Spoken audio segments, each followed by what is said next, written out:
belum. Masker udah pakai. Udahlah. Jadi sekarang aku mau jemput Vega sama Elis di mana sih? Di McD ya? Oh iya, di McD. Jadi langsung aja ya, kita cabut. Let's go. Tunggu di sana aja ya.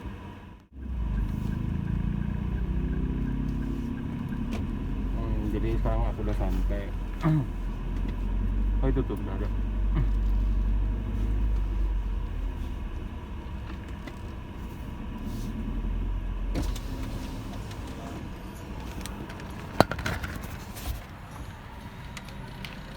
Hai guys. Hai guys. Astagfirullahaladzim. Oh, sekarang aku udah di McD. Jadi sekarang kita mau kemana sih? Ini boleh buka masker kan? Nggak apa-apa kan? Gak apa-apa. Lu kenal? Mau kemana Lir? Ini kita sekarang mau main tapi nggak tahu mau kemana. Sambil nyari tempat kemananya. Kemana ya? Kita sambil bahas apa sih? Kasus pemeriksaan pajak. Membahas kasus pemeriksaan pajak. Kan kita sekelompok nih, Fajar dan Dumia. Ya. Mau sekalian bahas itu nggak? Iya gitu. Ya tuh boleh tuh. Belum ngerjain kan? Belum. Ini kemana? Astagfirullah. Ya udah. Buat aja Nanti kita keluar dari sini kita lanjut lagi ya. Kita kan sekelompok kan Fajar dan Dumia. Ya. Iya. Mau sekalian bahas itu nggak sih? Apa? Permasalahan pajak yang kita ngebahas apa sih, lupa? Pemeriksaan pajak. Nah itu. Tapi kamu udah tahu belum sih pemeriksaan pajak itu apa? Iya. Kalau belum tahu ini aku kasih tahu nih. Apa tuh? Pemeriksaan pajak dilakukan dalam rangka pengawasan atau kontrol kepatuhan pemenuhan kewajiban perpajakan. Tanpa pengawasan, wajib pajak dalam melaksanakan kewajiban perpajakan cenderung menghindari pajak gitu. Jadi perlu dilakukan pemeriksaan pajak ini. Gitu. Terus bahkan banyak wajib pajak yang menghindari bayar pajak dengan cara yang tidak benar gitu. Kayak menurunkan omset atau menambah biaya, pada akhirnya menghilangkan keuntungan fiskal. Aduh. Terus permasalahannya sih kayak apa tujuan dilakukannya si pemeriksaan pajak ini tuh kayak hak dan kewajiban wajib pajak ketika diperiksa, jenis pemeriksaan pajak, metode yang digunakan dalam pemeriksaan pajak, sampai dengan hasil pemeriksaan pajak tersebut gitu. Emang ada contoh kasusnya? Nggak tahu sih, ada nggak? Ini nih aku nunggu penjelasannya nih dari Tesinta kelompok 2. Nih, mau lihat Kak? Coba dengerin deh. Mana coba? PT BPC di Merauke diduga terlibat tindak pidana perpajakan, yaitu dengan sengaja tidak menyetorkan alias mengemplang pajak yang telah dipotong untuk dipungut. Kasus ini berlangsung sejak Oktober sampai November 2014 lalu, dengan tersangka inisial MS sebagai direktur perusahaan tersebut. MS sebagai tersangka dalam kasus ini dengan sengaja tidak menyetorkan pajaknya untuk pajak pertambahan nilai PPN yang telah dipungutnya ke kas negara. Adapun total kerugian pada pendapatan negara atas PPN yang belum disetorkan itu senilai Rp779.796.242. Jumlah ini dihitung dari 42 faktur pajak PT BPC kurun waktu 2 tahun 2 bulan yang dilaporkan pembeli dari perusahaan lain ke pihak perpajakan. Iya. Kalau kalau bukan misalkan apa? Sesuai yang tadi diceritain sama Tesinta, yang dijelasin sama Tesinta. Inti kronologisnya apa sih? Jadi menurut yang aku baca mah gini. Jadi PT BPC pada Oktober sampai November 2014 dengan sengaja tidak menyetorkan pajak, dan kalau ditotalin sekitar 800 juta. Dan kalau berdasarkan Undang-Undang Pasal 39 Ayat 1, pelaku dinyatakan bersalah karena melakukan tindak pidana perpajakan dan pengadilan menjatuhkan pidana penjara selama 4 tahun dikurangi masa tahanan dan membayar denda sebesar 1,6 miliar. Gitu guys. Oh jadi kayak lebih sengaja aja gitu nggak bayar pajak? Memang iya. pure, memang dianya aja nggak mau bayar pajak kayaknya ya? Nah, iya gitu tuh. Pusing nggak sih? Pusing nyon bahas materi terus anjir. Kita sambil Gabut nyanyi, nggak sih? sambil nyanyi aja lah ya.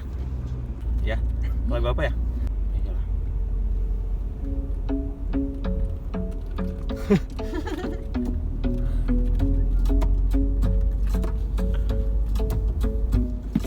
The club isn't the best place to find a lover, so the bar. And now we start to dance, and I'm singing like, girl, you know I want your love. Your love was handmade for somebody like me. Come on now, follow my lead. I may be crazy, don't mind me. Say, boy, let's not talk too much. Grab on my waist and put that body on me.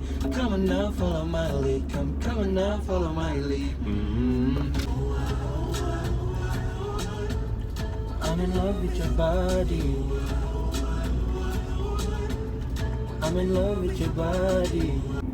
Kamu tadi mau bilang apa sih dari cerita yang tadi? Jadi kalau menurut aku ya, berdasarkan cerita dari Elis dan Teh Sinta tadi, jadi analisisnya tuh dalam penanganan kasus penggelapan pajak PT BPC ini berupa PPN 10%, tugas pajak sudah melakukan tugasnya dengan kooperatif dan dilakukan mulai dari pemeriksaan, himbauan, bukper hingga penyidikan dan diawasi oleh Polda sebagai koordinasi pengawasan. Terus? Terkait dengan kasus PT BPC ini, apabila langkah awal penagihan pajak yaitu penerbitan surat teguran, surat peringatan, surat lain yang sejenis diabaikan, maka Ditjen Pajak dapat melakukan langkah-langkah berikutnya yaitu penyampaian surat paksa dan sebagainya. Dalam penyampaian surat paksa tersebut, apabila telah melampaui jangka waktu yang ditentukan, maka hak untuk melakukan penagihan pajak menjadi kadaluarsa. Masa kadaluarsanya biasanya 10 tahun. Oh, kalau dasar hukumnya ada nggak sih itu?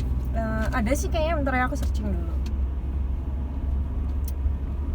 Jadi dari yang aku bilang tadi, bisa disimpulkan bahwa di dalam Undang-Undang Nomor 19 Tahun 2000 tentang penagihan pajak dan Undang-Undang Nomor 28 Tahun 2007 Ketentuan Umum dan Tata Cara Perpajakan atau KUP telah mengatur dasar hukum dalam kaitannya dengan kasus penunggakan pajak PT BPC.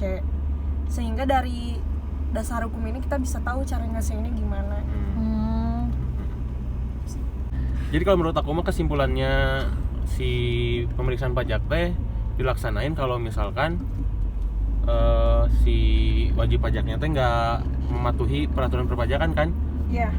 Kayak lebih ke waktu terbitnya surat ketetapan kurang bayar, lebih bayar, atau surat ketetapan yang lain-lain banyak kan ya? Iya. Contoh kasus yang tadi PT BPC mah pelanggaran pajaknya teh yang PPN 10% yang nggak dibayarkan kan sesuai dengan ya yang harusnya mereka bayarin berapa? Iya nggak sih? Iya. Ya jadi udah paling kayak gitu doang kan? Ya udah tuh sekarang kita mau kerjain tugas bumianya. Iya. Kita bikin videonya. Aduh. Ini buat kemana? Ini buat ke YouTube ya? Iya ini buat ke YouTube.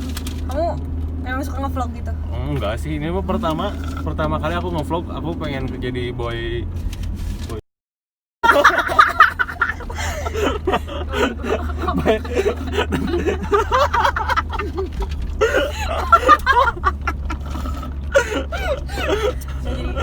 Gitu paling. Ya udah, see you next time guys. Nanti kalian nonton ini. Subscriber-nya udah berapa?